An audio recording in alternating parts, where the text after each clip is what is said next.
Hello friends, రేపు రాబోయే complete episode ఇప్పుడు వీడియోలో చూస్తారు. వీడియోలోకి వెళ్ళిపోతే సమీర సీరియస్గా దర్శన్తో ఇలా అంటూ, చూడు దర్శన్, నేను చెప్పినట్టు విను, ఇప్పుడు ఏ సమస్య రాదు అని అనేసరికి, సరే ఏంటో చెప్పు వింటాను అని దర్శన్ అంటాడు.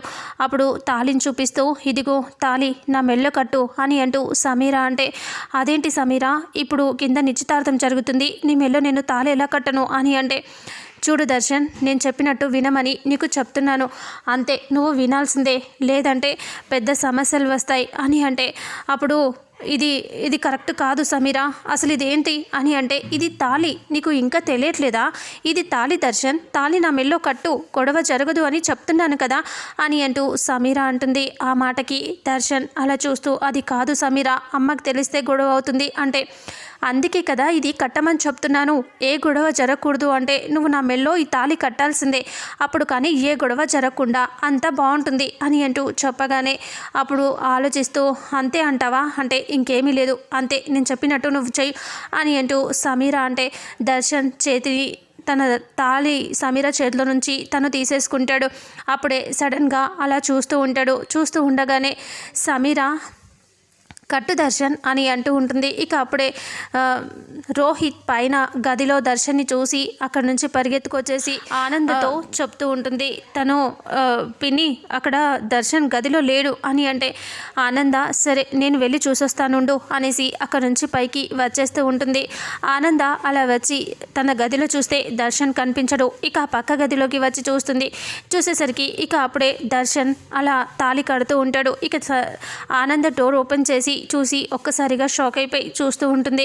దర్శన్ ఫోన్ చూస్తూ కనిపిస్తాడు. సమీర వెళ్ళి పక్కన కర్టన్స్ వెనకాల దాక్కుని చూస్తూ ఉంటుంది టెన్షన్ పడుతూ. ఆనంద వచ్చి, దర్శన్ ఏంటి ఇక్కడేం చేస్తున్నావు నాన్న అని అడిగితే, అప్పుడు దర్శన్ ఇలా అంటాడు, అది అమ్మ, నా ఫ్రెండ్స్ వస్తున్నానని చెప్పారు, నా గదిలో సిగ్నల్ లేదు, అందుకే ఇక్కడికి వచ్చి మాట్లాడుతున్నాను అని అంటూ చెప్పగానే, సరే పద, అక్కడ ముహూర్తానికి సమయం ఉంది అని ఆనంద చెప్పగానే, సరే పదమ్మ అనేసి ఇద్దరు కూడా వెళ్ళిపోతారు. ఇక అలా వెళ్తూనే ఇంకా ఆనంద డోర్ క్లోజ్ చేస్తూ సమీరని చూస్తుంది. కింద శారీ కనిపిస్తూ ఉంటుంది. సమీర చీర చూస్తూ చాలా కోపంగా గడియ పెట్టేస్తుంది. అలాగే తాళం కూడా వేసేస్తుంది. లాక్ వేసేసి సీరియస్గా సమీర వైపు కోపంగా చూస్తూ అక్కడి నుంచి ఆనంద కిందికి వెళ్ళిపోతుంది. అంటే సమీర అక్కడ ఉందన్న విషయం ఆనంద కనిపెట్టేస్తుంది. అలా ఆనంద అక్కడి నుంచి బయటికి వచ్చేస్తుంది. అప్పుడు దర్శన్ని తీసుకొని అక్కడికి వచ్చేసరికి శరణ్యని అక్కడ కూర్చోబెడతారు.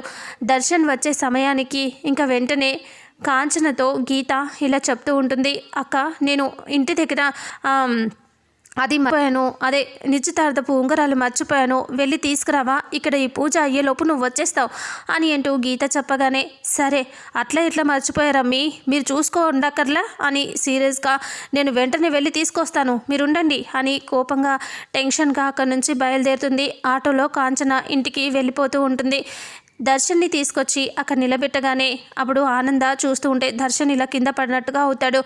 ఆనంద చూసి వెళ్ళి కూర్చో అని నవ్వుతూ చెప్పగానే దర్శన్ వెళ్ళి శరణ్య పక్కన కూర్చుంటే శరణ్య సిగ్గుపడుతూ దర్శన్ వైపు చూస్తూ ఉంటే దర్శన్ కూడా అలాగే శరణ్య వైపు చూస్తూ ఉంటాడు. ఇక సమీర మెల్లగా వెళ్ళిపోయారు కదా అని చెప్పి కర్టన్స్ వెనుక నుంచి బయటికి వచ్చేసి డోర్ ఓపెన్ చేస్తూ ఉంటుంది. డోర్ ఓపెన్ చేస్తూ ఉంటే డోర్ ఓపెన్ అవ్వదు, ఇలా లాగుతూ ఉంటుంది. అయినా సరే డోర్ ఓపెన్ అవ్వదు, ఎందుకంటే ఆనంద బయట నుంచి లాక్ వేసేస్తుంది కాబట్టి అది వెళ్ళదు. ఇంకా ఆ తర్వాత సమీర అలాగే టెన్షన్లో ఉంటుంది. ఇక్కడ దర్శన్ శరణ్య పక్కన కూర్చొని ఉంటాడు. కాంచన ఆటోలో వెళ్తూ ఉంటుంది. ఇక్కడ పంతులు గారు మంత్రాలు చదువుతూ ఉంటారు. ఇక కాంచన ఆటోలో వెళ్తూ చాలా దూరం వెళ్ళిన తర్వాత ఒక విషయం తనకి గుర్తొస్తుంది. అప్పుడు నిశ్చితార్థపు ఉంగరాలు బ్యాగులోనే కదా పెట్టున్నారు, అయితే ఈ విషయం వాళ్ళు మర్చిపోయి ఉన్నారేంటి అనేసి అనుకొని, బాబు ఆటో వెనక్కి తిప్పు అని చెప్పేసరికి ఇంకా ఆటో యూటర్న్ తీసుకొని స్టార్ట్ అయిపోయి వచ్చేస్తూ ఉంటుంది కాంచన. ఇక నిశ్చితార్థపు కోసం ఇలా మంత్రాలు చదువుతూ ఉంటారు. ఇక అలా మంత్రాలు చదువుతూ పూజ చేస్తూ ఉండగానే శరణ్య అలా చూస్తూ ఉంటుంది. ఇక శరణ్య సిగ్గుపడుతూ దర్శన్ని చూస్తూ ఉంటే దర్శన్ చిన్నగా నవ్వుతూ చూస్తూ ఉంటాడు. ఆనంద వైపు చూస్తే ఆనంద కూడా నవ్వుతూ చూస్తూ ఉంటుంది. ఆ తర్వాత దర్శన్ అలా చూస్తూ ఉంటాడు. ఇక అప్పుడే అక్కడికి కాంచన వచ్చేస్తుంది. కాంచన వచ్చి సీరియస్గా గట్టిగా ఆపండి అని అరుస్తుంది. ఉంగరాలు మార్చుకునే సమయానికి ఆపండి అని అనేసరికి అందరూ అటువైపు తిరిగి చూస్తూ ఉంటారు. ఒక్కసారిగా ఏమైంది అనేసి అందరూ అలా చూస్తారు. గీత అలాగే విశ్వనాథం ఇద్దరు షాక్ అయిపోయి చూస్తూ ఉంటారు. కాంచన లోపలికి వచ్చేస్తుంది. సీరియస్గా ఇలా అంటుంది, ఈ నిశ్చితార్థం ఆపండి, ఏం జరుగుతుంది ఇక్కడ అని కాంచన అంటుంది.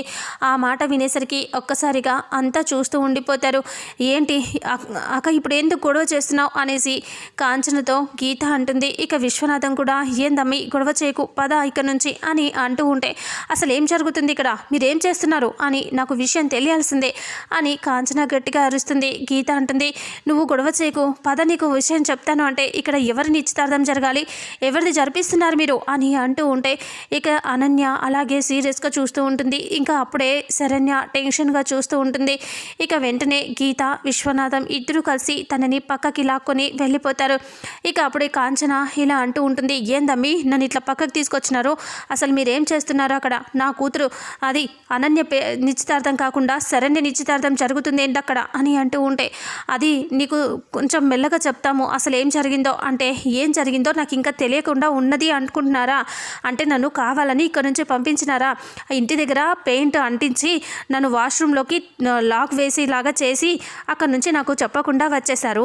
ఇప్పుడు ఇక్కడికి వచ్చిన తర్వాత కరెక్ట్గా అమ్మాయి అబ్బాయి కూర్చునే సమయానికి నన్ను ఇక్కడ నుంచి పంపించేసి ఇంకా నిశ్చితార్థపు ఉంగరాలు మర్చిపోయారని ఇక్కడ నుంచి నిశ్చితార్థానికి నన్ను లేకుండా చేసి పంపించేయాలని చూశారు, అంటే ఏంటి మీ ఉద్దేశం అని అంటూ గట్టిగా అరుస్తుంది.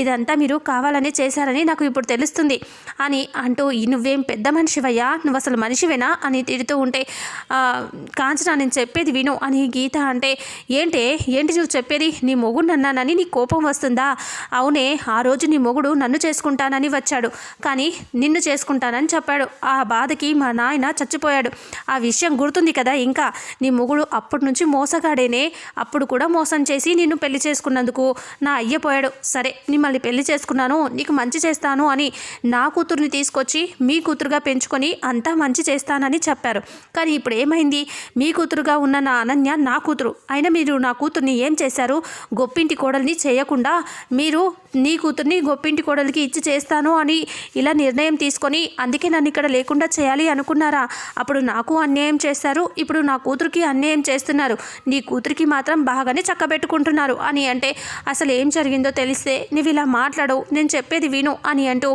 గీత అంటే ఏందే నువ్వు చెప్పేది, నీ మొగుడు ఎట్లాగో మొదటి నుంచి మోసగాడని తెలుసు, కానీ నువ్వు అసలు మోసగత్తవి, ఇందాక నన్ను ఇంటి దగ్గర అలాగే మోసం చేశావు, ఇప్పుడు నిశ్చితార్థ సమయానికి మెల్లగా నిశ్చితార్థం ఉంగరాలు లేవు అని చెప్పి నన్ను పంపించేయాలని చూసావు కదా అని చెప్పి సీరియస్గా తిడుతూ ఉంటుంది. ఇక అప్పుడే ఇలా అంటూ ఉంటుంది, అయినా ఎంత మోసం చేస్తారే మీరు, అసలు మీరు మనిషిలేనా, నా కూతురికి నాకు అన్యాయం చేయాలని చూస్తూ ఉన్నారా, మీవి ఒక బతుకులేనా అని తిడుతూ ఉంటుంది.